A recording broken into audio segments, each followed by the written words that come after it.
Loretta Clark, the Tanya Stefalosvich. Did I really screw it up? I'm sorry. It's okay. Tanya Stefalosvich. Who has been tattooing for how many years? For around 6 years and around 4 years professionally.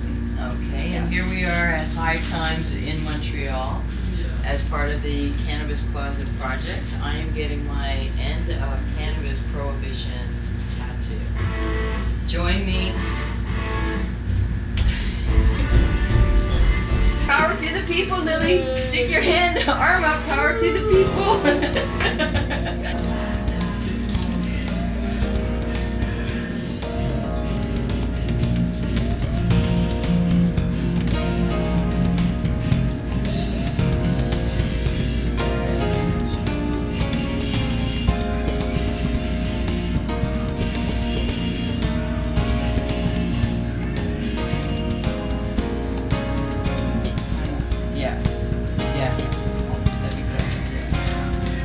Like one sort of leaves, you know what I mean, like in there, like how it is sometimes, you know what I mean, like this one's kind of, yeah, you know, like there's some silver on it.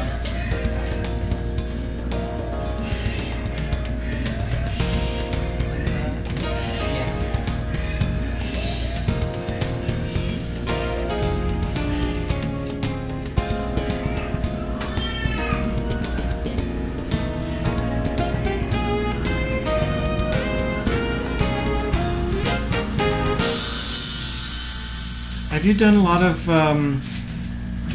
tattoos with the evil weed on it? With the weed? Actually no. This is I think one of my first ones. And you already got a request for a second one tomorrow. I know. The trend is starting. The trend is starting. Loretta, you're at the cusp of a trend. Alright, are you ready?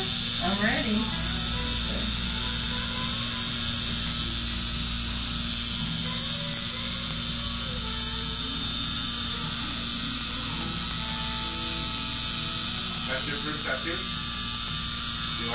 I'm setting the trend today.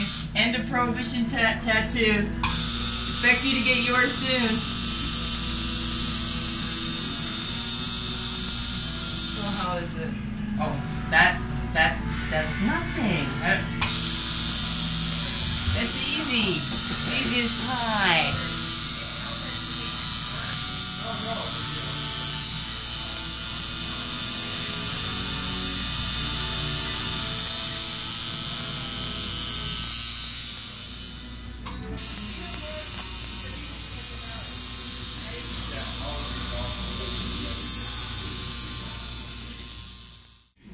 So your relationship with pot, and you find that it helps you sleep, did you say?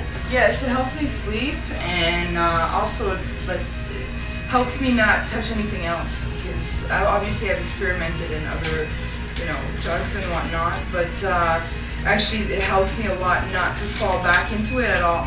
I did have some problems, but nothing super,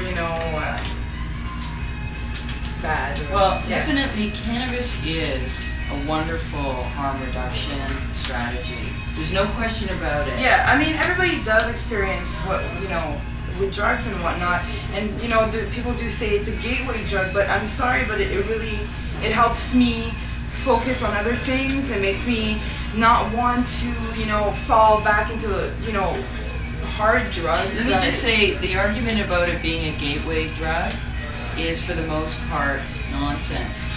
Or you could say that caffeine, coffee is a gateway drug. I mean, yes, either you're going to experiment or you're not going to experiment, but the point is cannabis has so many benefits. And one of the reasons that we need to end the prohibition is because for harm reduction for sure.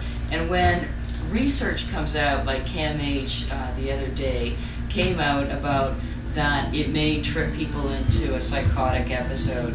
However, you have to read between the lines about what the other triggers are, and the kind of percentage of population is so small. But the problem is that because it's criminalized, people don't even know what they're getting on the street sometimes, or most of the time, or all of the time.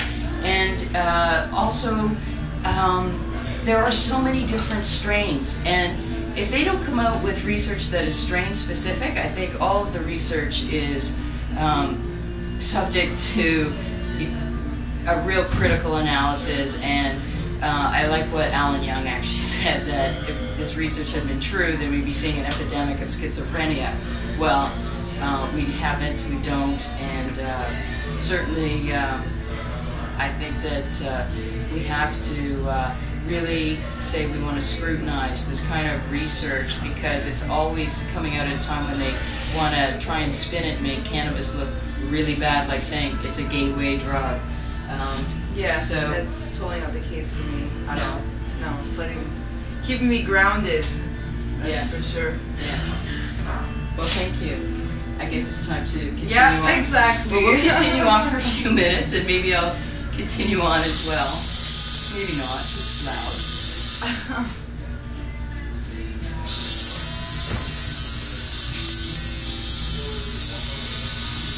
You always heard of stories of people who got paranoid. I mean, this is the thing about different strains.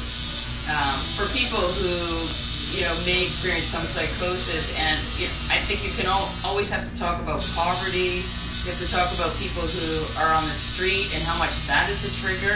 That's not talked about enough.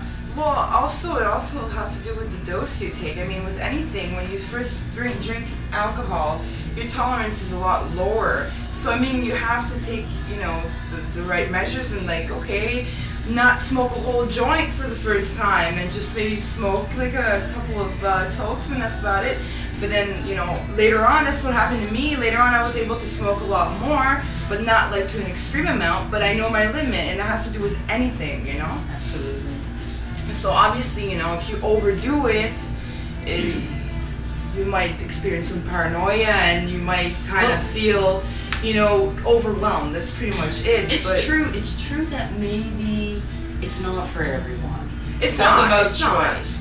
Not. But the thing is that maybe there are strains that might be good for people who might experience psychotic episodes. I think there are, and I think if we could research strains and find out what strains might help certain symptoms of psychosis, then we would be really helping these people. But the pharmaceutical companies only want their drugs. They want to be the big drug pushers and only try their antipsychotic drugs. And this is also one of the big problems of Prohibition, and a really big problem with the kind of research that was announced through CAMH about cannabis may not be as harmless as you think. We've had enough of it. Enough of it. We're intelligent people. Canadians want the end of Prohibition of cannabis.